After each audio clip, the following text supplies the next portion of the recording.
Hello, everybody. Today we are going to uh, look at a simple plan for black to play when confronted with the Belgrade Gambit, which occurs after e4, e5, knight f3, knight c6, knight c3, knight f6, which is the four knights game, d4, Scotch four knights game, e takes d4, and then knight d5. That comprises our uh, Belgrade Gambit. Now, um, after d4, it is not, um, you know, required for black to capture e takes d4. So you can avoid the entire system altogether by playing just the simple move bishop b4 as Paul Morphy played as black against Louis Paulson in 1857. And that is a game that I also analyzed in my last video. However, for those who do play into this Scotch four knights with e takes d4, which is a common continuation, they must be prepared to deal with the Belgrade Gambit. Um, the Belgrade Gambit is somewhat popular at the lower levels in chess, and I believe the reason why is that it brings some excitement and balance into the game. The Four Knights game is a very, or has the reputation rather, of being very drawish, and that is of course due to its symmetrical mirror-like position, as you can see here on the board. Um, Again, with symmetrical positions, it's very important to try to develop an initiative. Okay, and that's the conundrum that you face if both players are very strong and you have a symmetrical position. It's hard to develop an initiative. I mean, after all, player is only half a step behind, and usually these type of positions will eventually teeter out to a draw between two strong players. There's not enough imbalance in the position uh, or to create enough confusion for a strong player to really make a mistake or go wrong. All right. What the Belgrade Gambit does is it creates some tactical chances and imbalances in the situation in the position, and brings a little bit of excitement in the game now. And as you can see here, um, white presents black with several choices now. He can play knight takes d5, knight e4, uh, bishop e7, bishop c5. What to play? Knight b4. Okay, and sometimes just giving someone a lot of different choices is enough to steer them wrong, or get them to steer themselves wrong, rather. All right, the move that we're going to look at is black. All right, that I recommend that you incorporate into your game for the rare times that you might see the Belgrade Gambit is just simply knight b4. Knight b4 to me attacks the spirit of the opening, which is that elephant in the room, that knight on d5 that you don't want there. It just attacks it immediately. Uh, we don't get greedy and grab the pawn on e4, which is white right in white's wheelhouse, or play knight takes d5. Same thing, which is in the wheelhouse of white, and we start playing in the variations that he feels comfortable in.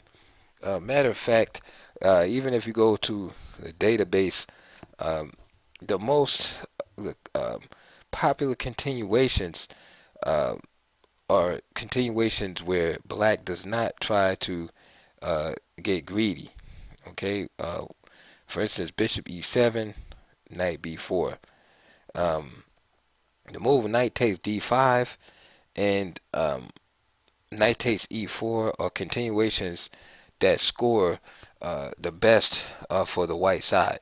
All right, because they open up lines and drive away the black pieces, and this is what white wants to do by offering such exchanges like knight takes d5, and also knight takes e4. Again, opening up lines before black can really get consolidated and it's king safe. All right. So we do is play knight b4 here, just challenging the knight on d5. Okay, so this first game is from Paris 1990 between Pre and with the white pieces and Sakis with the Lev Sakis with the black pieces. So after knight b4, knight takes d4 was played, and then knight takes e4. So black remains up a pawn. Now Pre played knight f5. Now why knight f5? What's the idea? It's a very simple idea. It's basically to keep the black bishop from moving. If you notice, both knights cover e7, and the knight on f5 covers the g7 square. Okay, so what is black to do here? Well, you want to get rid of these knights, but you'll have to do it one at a time. So black is up a pawn, so it's just simply time to consolidate. So Lev Sakis plays a beautiful move and plays just a simple c6. All right, this is one of the ideas also, benefits rather, of knight b4 is that it opens the opportunity for black to play c6 and d5. Knight takes b4, and now queen a5, very strong move. He could have played bishop b4, but queen a5, I like that better, attacking two pieces at once. Queen f3, protecting the knight on f5 and threatening to capture with check on e4. Notice the importance of the initiative here. Now bishop takes b4, king d1. Of course, c3 is possible. However, but black has to, white has to be ready to deal with knight takes c3 and the complications that arise from that, which might not exactly be in his favor. So he played king d1, and now queen e5. Knight g7 check, and of course the idea is if queen here, then g7, the queen takes e4, so he just simply moves over. King d8, the knight must come back, and black resumes his initiative.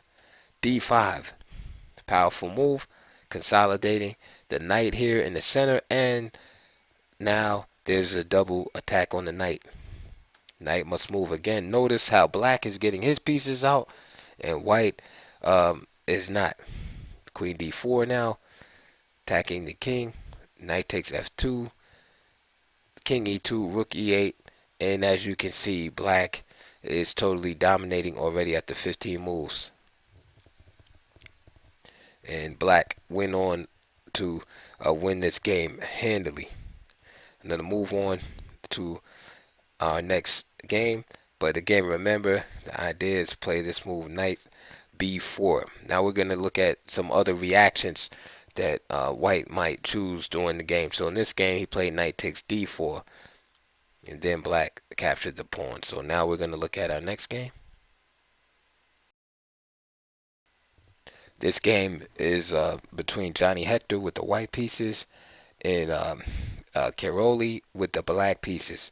Now here, instead of playing knight takes d4, Johnny Hector kept developing and played bishop c4. Johnny Hector is known for having an aggressive attacking style. So he kept developing. He didn't go after the pawn right away. Now when this happens, you just simply capture on d5. That's the whole idea of knight b4. Eliminating that piece on d5. E takes d5. If he captured with the bishop, then you just take again.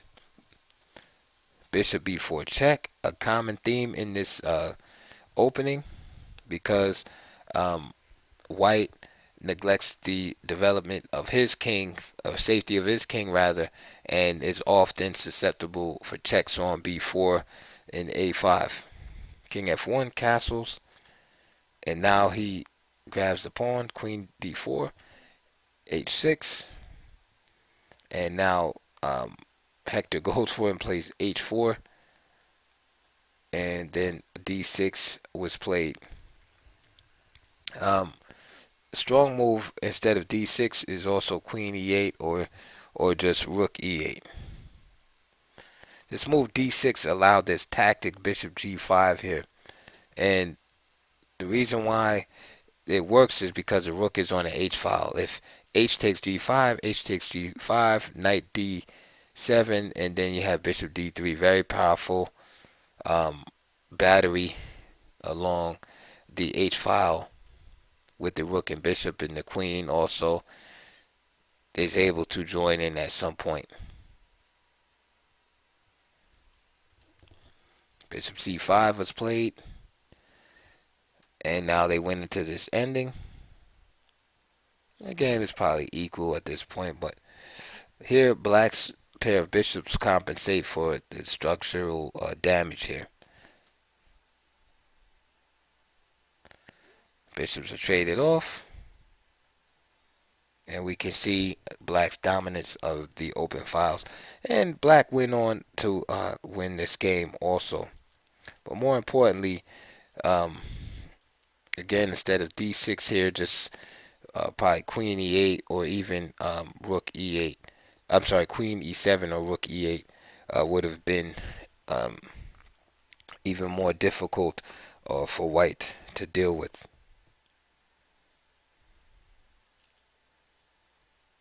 This next game is from 1986. Player named Fedorov with the white pieces and Berman with the black pieces. Now here, after knight b4, knight takes d4 as in the first game.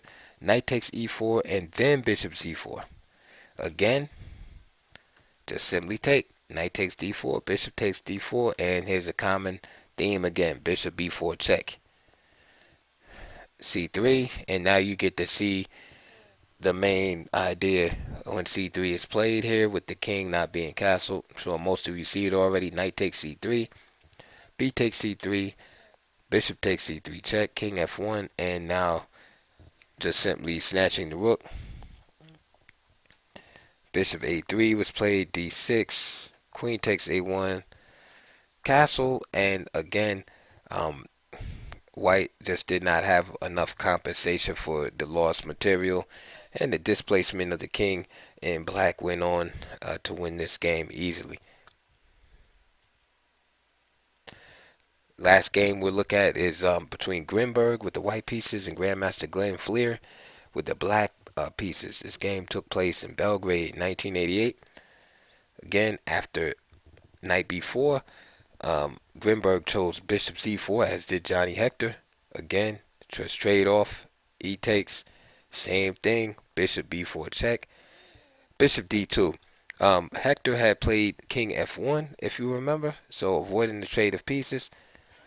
Here, Grimberg played bishop d2, which was meant by queen e7 check, which protects the bishop on b4 and harasses the king. Queen e2, and then here come the trades. Okay, and black just simply goes into a nice ending here. Knight takes d4 was played, and bishop d7. And here, white does enjoy a little bit more space in the queen side.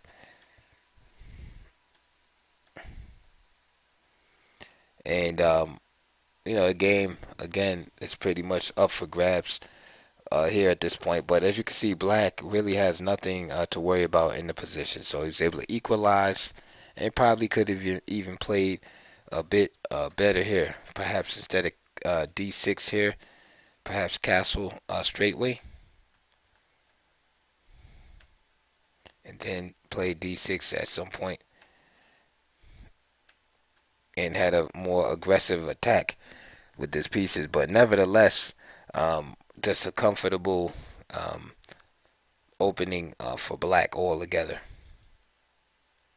So that concludes our video on the black side and what to do against the Belgrade Gambit. You should never have any problems against that opening after watching this video, even if you have to look at it several times. It's pretty easy. Just remember, after knight d5, simply knight b4.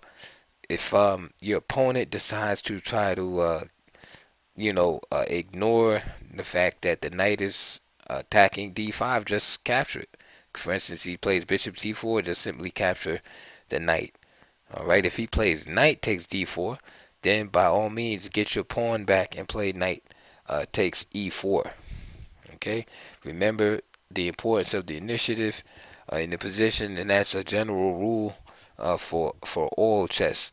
But let this short treatise on the Belgrade help you deal with this opening. Just remember not to play moves like knight takes e4, knight takes d5, and go into white's wheelhouse. So that is it for this video, and just check my links below. Please support my channel via donation, and also check the links below for DVD/books related to the opening that we talked about today, which is the Four Knights game, or the Scotch Four Knights game. And we'll see you guys on the next video.